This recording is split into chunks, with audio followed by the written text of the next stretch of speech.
আসসালামু আলাইকুম। জানিয়ে দেব আন্তর্জাতিক অঙ্গনের সবশেষ আপডেট গুরুত্বপূর্ণ সংবাদ। শুরুতেই সংবাদ শিরোনাম। লোহিত সাগরে উত্তেজনার জন্য যুক্তরাষ্ট্র দায়ী বলছে হুতি।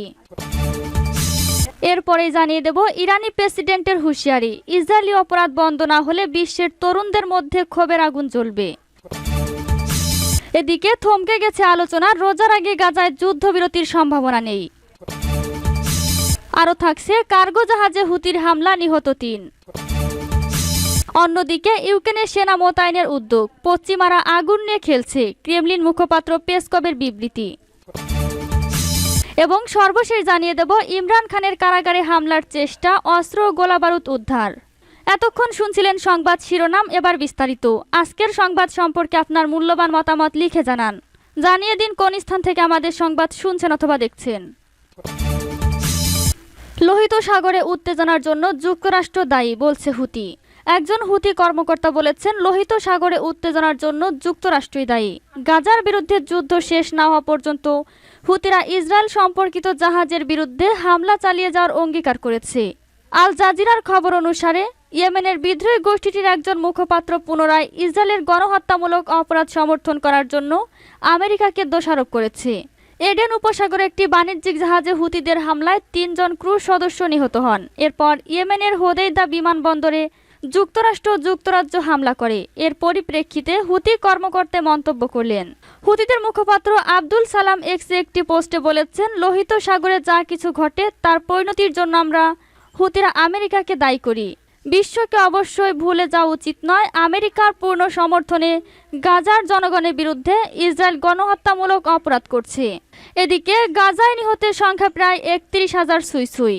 হামাস নিয়ন্ত্রিত স্বাস্থ্য মন্ত্রণালয়ের সর্বশেষ পরিসংখ্যান অনুযায়ী ৭ অক্টোবর ইসরায়েলের অভ্যন্তরে হামাসের হামলার পর থেকে গাজায় ইসরায়েলি সামরিক অভিযান শুরু করার পর থেকে কমপক্ষে ৩০,৮০০ ফিলিস্তিনি নিহত এবং ৭২,২৯৮ জন আহত হয়েছেন। ইরানি প্রেসিডেন্টের হুঁশিয়ারি, ইসরায়েলি অপরাধ বন্ধ না হলে বিশ্বের তরুণদের মধ্যে ক্ষোভের আগুন জ্বলবে। ইসলামী প্রজাতন্ত্র ইরানের প্রেসিডেন্ট সায়েদ ইব্রাহিম রাইসি হুঁশিয়ারি উচ্চারণ করে বলেছেন, ফিলিস্তিনের অবরুদ্ধ গাজা উপত্যকায় ইহুদিবাদী ইসরায়েল যে বর্বর আগ্রাসন, গণহত্যা এবং মানবতা বিরোধী অপরাধ চালাচ্ছে তা বন্ধ না হলে যে কোনো সময় বিশ্বের তরুণদের মনে ক্ষোভের আগুন জ্বলে উঠতে পারে। আলজেরিয়ার রাষ্ট্রীয় টেলিভিশন চ্যানেলকে দেওয়া সাক্ষাৎকারে প্রেসিডেন্ট রাইসি এই হুঁশিয়ারি উচ্চারণ করেন। তার ওই সাক্ষাৎকারে টেলিভিশন চ্যানেলটিতে সম্প্রচার হয়েছে।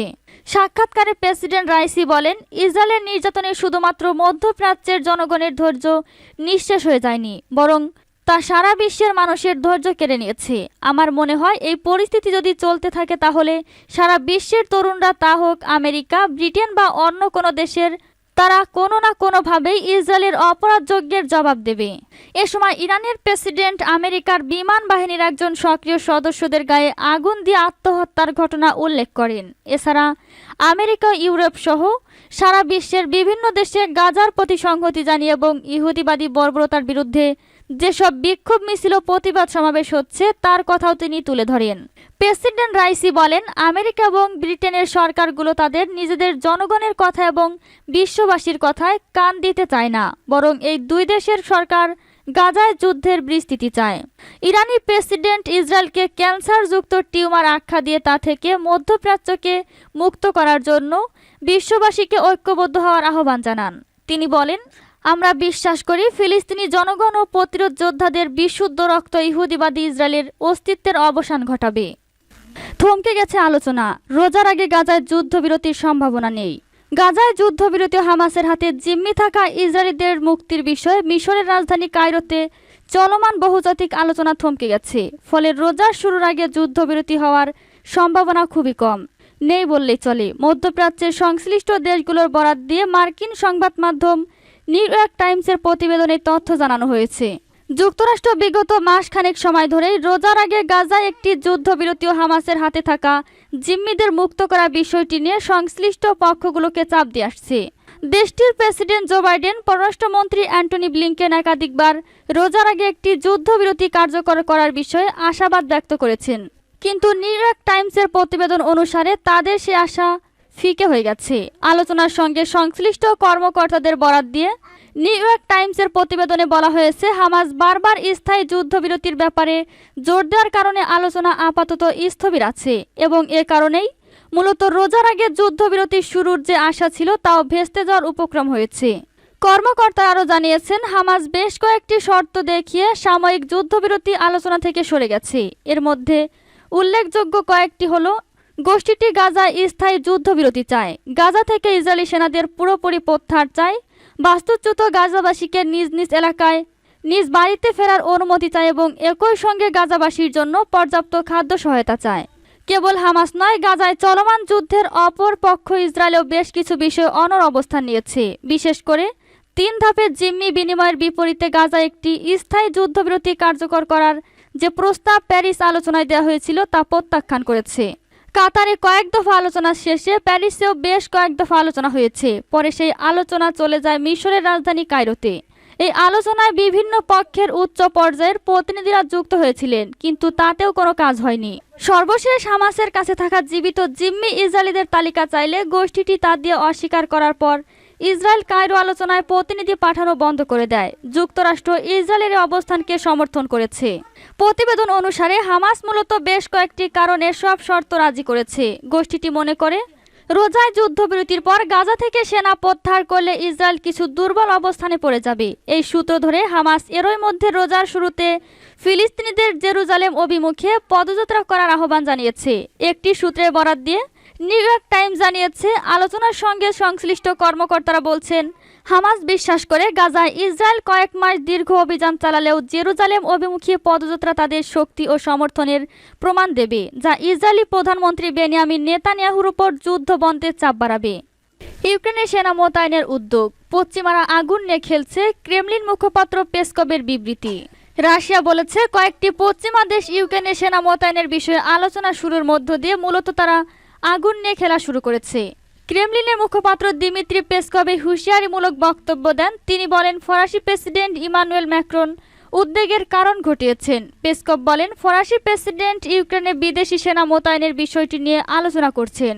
এটি মূলত আগুন নিয়ে খেলার শামিল। এটা পশ্চিমা রাজনীতিবিদদের চরম দায়িত্বজ্ঞানহীন আচরণ। প্যারিসের একটি সম্মেলনে ম্যাক্রন বলেন, ইউক্রেনের বিদেশি সেনা মোতায়েনের বিষয়ে আলোচনা করা হচ্ছে। তিনি বলেন, যদিও বিষয়টি নিয়ে এখনও ইউরোপীয় নেতাদের মধ্যে ঐক্যমত প্রতিষ্ঠিত হয়নি, তবে এই সম্ভাবনা একেবারে উড়িয়ে দেওয়া যাচ্ছে না। ফরাসি প্রেসিডেন্ট আরও বলেন, ইউক্রেনকে মধ্যম ও দীর্ঘ পাল্লার অস্ত্র সরবরাহ করার জন্য একটি জোট গঠন করা হবে। এর প্রতিক্রিয়ায় রুশ প্রেসিডেন্ট ভ্লাদিমির পুতিন বলেছেন, পশ্চিমারা যদি ইউক্রেনে সেনা পাঠায় তাহলে তারা পরমাণু যুদ্ধের ঝুঁকির মুখে পড়বে। কার্গো জাহাজে হুতির হামলা, নিহত 3। এডেন উপসাগরে আবারও হুতি হামলার শিকার হয়েছে একটি কার্গো জাহাজ। প্রাণ গেছে কমপক্ষে 3 জনের, আহত আরও 4 জন। বুধবার 6 মার্চ এমনটা জানিয়েছে বার্তা সংস্থা রয়টার্স। এই তথ্য নিশ্চিত করেছে মার্কিন প্রতিরক্ষা বিভাগ। সেন্ট্রাল কমান্ড জানিয়েছে, ইয়েমেনের এডেন শহর থেকে দক্ষিণ পশ্চিমে সাগরের 50 নটিক্যাল মাইল দূরে মিসাইল আঘাত করে বার্বাডোজের পতাকাবাহী ট্রু কনফিডেন্স এ হামলার পর আগুন ধরে যায়।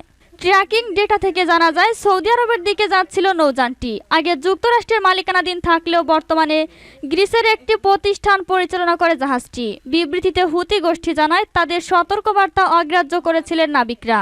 হামলার জেরে হুতিদের বিরুদ্ধে কঠোর ব্যবস্থা নেওয়ার হুঁশিয়ারি দিয়েছে যুক্তরাষ্ট্র, ব্রিটেন। ইমরান খানের কারাগারে হামলার চেষ্টা, অস্ত্র ও গোলাবারুদ উদ্ধার। পাকিস্তানে আদিয়ালা কারাগারে সন্ত্রাসী হামলার চেষ্টা করা হয়েছে। কারাগারটিতে বন্দী আছেন পাকিস্তানের সাবেক প্রধানমন্ত্রী ও পাকিস্তান তেহরিক ইনসাফ পিটিআই দলের প্রতিষ্ঠাতা ইমরান খান। তবে সেই হামলার চেষ্টা ব্যর্থ করে দেওয়ার দাবি করেছে দেশটির কাউন্টার টেরোরিজম ডিপার্টমেন্ট, সিটিডি এবং পুলিশ। খবর ডনের। এ ঘটনায় জড়িত 3 সন্ত্রাসীকে গ্রেপ্তারের পাশাপাশি তাদের কাছ থেকে বিপুল পরিমাণ অস্ত্র, গোলা বারুদ উদ্ধার করেছে নিরাপত্তা বাহিনী। গ্রেপ্তারের পর অবশ্য ওই 3 সন্ত্রাসীকে অজ্ঞাত স্থানে স্থানান্তরিত করা হয়েছে। রাওয়ালপিন্ডি পুলিশের একজন মুখপাত্র এক বিবৃতিতে বলেছেন, পুলিশ এবং সিটিডির সদস্যরা আদিয়ালা কেন্দ্রীয় কারাগারে হামলার চেষ্টা ব্যর্থ করে দিয়েছে এবং আফগানিস্তানের বাসিন্দা 3 সন্ত্রাসীকে গ্রেপ্তার করেছে। রাওয়ালপিন্ডির সিপিও বলেছেন, সন্ত্রাসীদের গ্রেপ্তারের সময় যেসব জিনিস উদ্ধার করা হয়েছে তার মধ্যে স্বয়ংক্রিয় ভারী অস্ত্র ও গোলা বারুদ রয়েছে।